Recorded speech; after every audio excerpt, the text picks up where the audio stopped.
All right, so after you're done with your hole, we're going to mill a flat part in the knurl using the mill. So we'll have the bit start on this side. We'll clamp this down,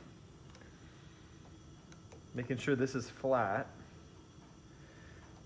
We're going to make it snug but not over tight so it doesn't bite into the knurl.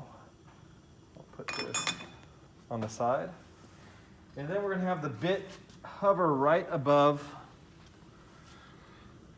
the end. Let's see. So I'm going to center it.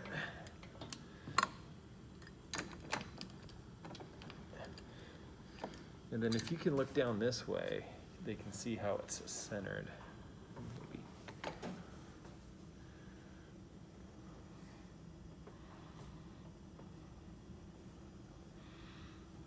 All right, so what I'm looking for is that it's centered on the screwdriver and then that there's just a little bit of daylight between the bit and the end.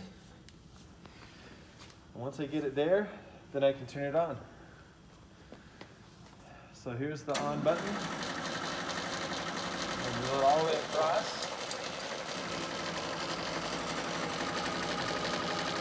Come all the way off.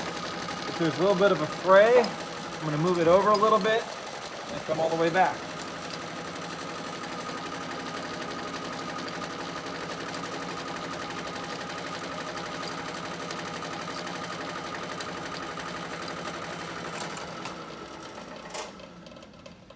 I stop it, let it come to a stop, and then take it out.